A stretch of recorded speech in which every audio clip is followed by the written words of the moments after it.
L'empereur fut au moment de faire imprimer ce papier dans le Moniteur, mais il existait encore en France quelques personnes aveuglement tenaces sur l'opinion qu'elles avaient toujours conservée de Moreau, s'obstinant à le regarder comme une victime de la tyrannie. La contre-révolution n'avait pas encore permis qu'on vînt se vanter de ces actes désavoués jusqu'à là et en réclamer la récompense. La circonstance d'inimitié personnelle arrêta l'empereur. Il ne trouva pas qu'il fût bien de le réveiller à son avantage et de flatterer un homme qu'un boulet venait de frapper sur les champs de bataille. Le grand procédé Moreau et de Pichegru fut fort long et agita grandement l'esprit public, ce qui vint ajouter à l'éclat de cette affaire et la crise fut de se trouver compliquée avec l'affaire du duc d'Enghien, qui vint à la traverse.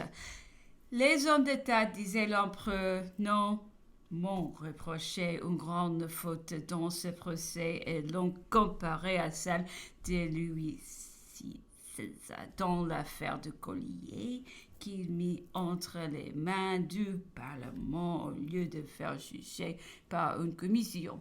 Selon ces hommes d'État, j'aurais dû me contenter de livrer les coupables à une commission militaire. C'était terminé en 2 fois 24 heures. Je le pouvais, c'était légal. Et l'on ne m'en eût pas voulu davantage. Je ne me serais pas exposé aux chances que j'ai courues, mais je me sentais un pouvoir tellement indéterminé. J'étais en même temps si fort en justice que j'ai voulu que le monde entier demeurât témoigne. Aussi, les ambassadeurs, les agents de toutes les puissances assisteront-ils au débat? L'un de nous alors observa à l'empereur que le parti qu'il avait pris se trouvait bien heureux aujourd'hui et peu d'histoire et peu son caractère. Il existait par là 3 volumes de pièces authentiques du procès. Un de nous qui servait alors à l'armée de Boulogne disait que tous ces événements, même celui de duc d'Enghien, y avaient paru simple, qu'il y avait été tous adoptés et que sa surprise avait été grande revenant quelques mois après à Paris. Tu trouvais l'exaspération qu'ils y avaient créée.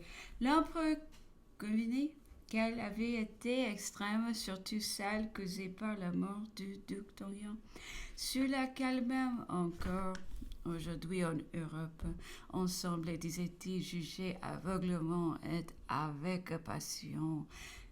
Il énumérait de nouveau son droit et ses raisons. Il a fait passer en revue de nombreuses tentatives pratiquées sur sa personne.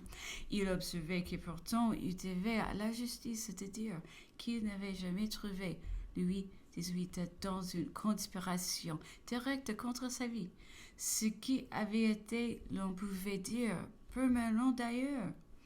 Il n'avait jamais connu de ce prince que des plans systématiques des opérations idéales.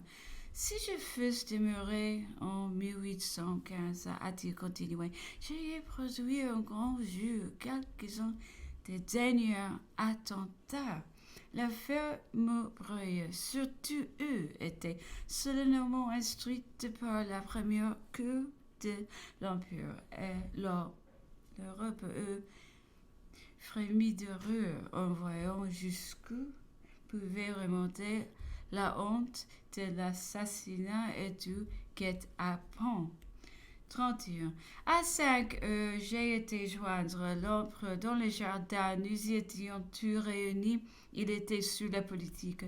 Il peignait la triste situation de l'Angleterre.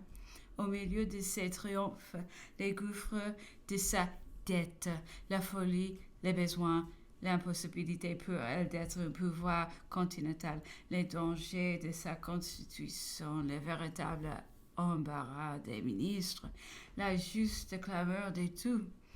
L'Angleterre avec ses 150 ou 200 000 hommes faisait autant d'efforts que lui. L'empereur en avait jamais fait autant de sa grande puissance et peut-être davantage. Jamais il n'avait eu plus de 500 000 Français au complet. Les traces de son système continental étaient suivies désormais par toutes les puissances du continent.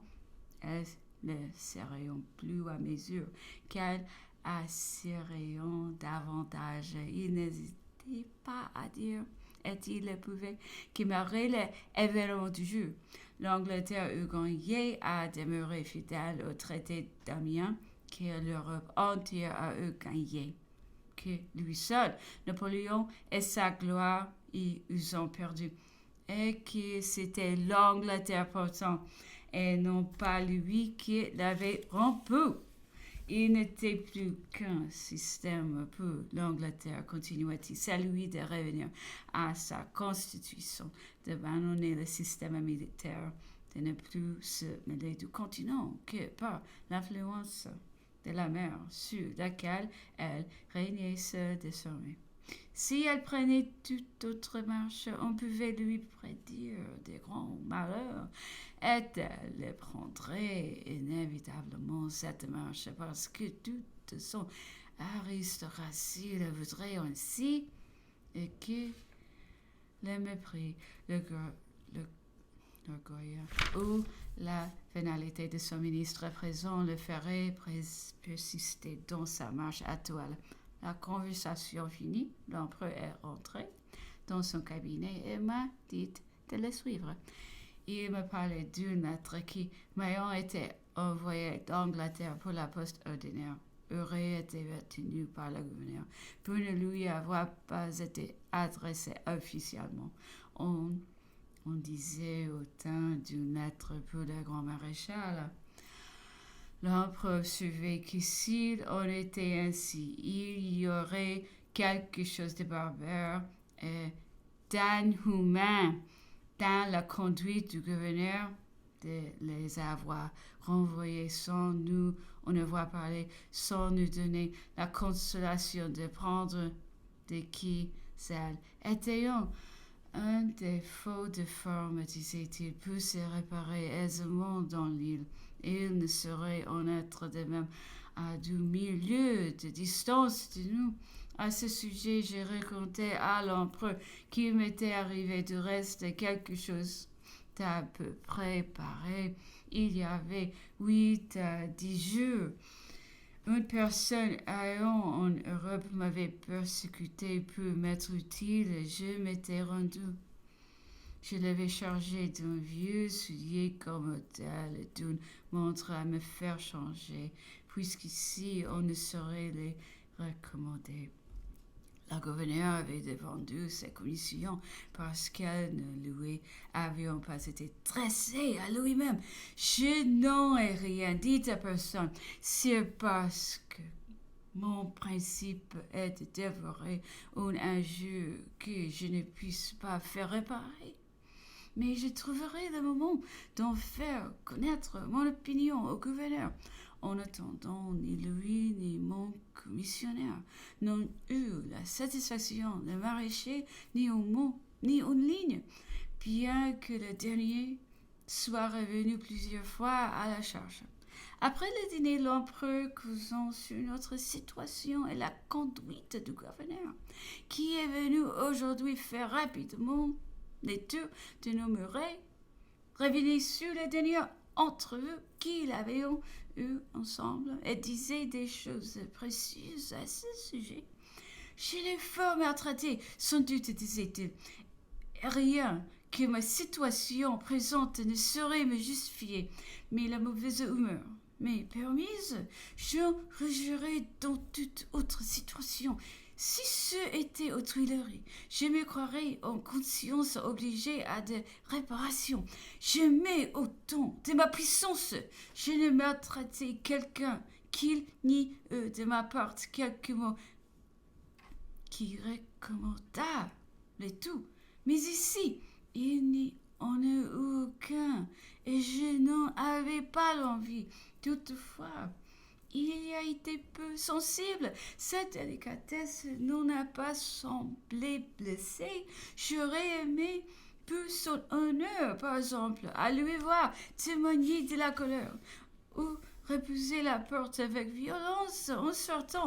J'eusse été certain de moi qu'il y avait en lui du ressort et de l'élasticité, mais je n'y ai rien trouvé. La conversation a continué sur la politique. Elle était animée, vive, courante et d'un tel intérêt que j'ai pu oublier quelques instants les coins du monde où je me trouvais. J'aurais pu me croire encore aux Tuileries, au temps, la rue de Bourgogne.